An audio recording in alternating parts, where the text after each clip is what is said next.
பேருந்து மீது மோதி விபத்துக்குள்ளான சிசிடிவி காட்சிகள் வெளியாகி அதிர்ச்சியை ஏற்படுத்தியுள்ளது. இது குறித்த கூடுதல் தகவல்களை நமது செய்தியாளர் தங்கதுரையிடம் கேட்கலாம். தங்கதுரை, தற்போது அந்த மாணவனுடைய நிலை என்ன? இப்போ அவரை பத்தி என்ன சொல்றாங்க? கண்டிப்பாக விக்னேஷ், மதுரை நாகமலை புதுக்கோட்டை பகுதியில் இன்று காலை ஒரு விபத்து என்பது நடந்திருக்கிறது. அந்த சிசிடிவி காட்சியை தான் பார்த்து வருகிறீர்கள்.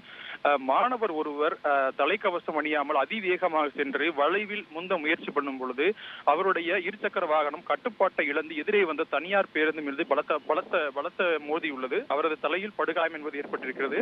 இது குறித்து காவல்துறை விசாரணை நடத்திய பொழுது அவர் நாகமலை புதுக்கோட்டை அருகே உள்ள ஒரு தனியார் கல்லூரியில் 2ஆம் ஆண்டு பொறியியல் படிக்கும் துரையரசன் என்பது தெரிய வந்தது.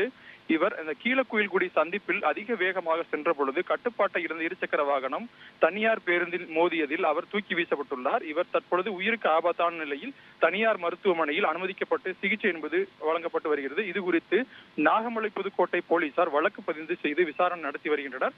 அந்த பகுதியில் அடிக்கடி விபத்துகள் நிகழ்வதால் காவல்துறையினர் போதிய ஏற்பாடு செய்ய வேண்டும் என்று அப்பகுதியில் வாகன ஓட்டிகள் கோரிக்கையை முன்வைக்கிறார்கள். விக்னேஷ், விவரங்களை வழங்கியமைக்கு நன்றி தங்கதுரை.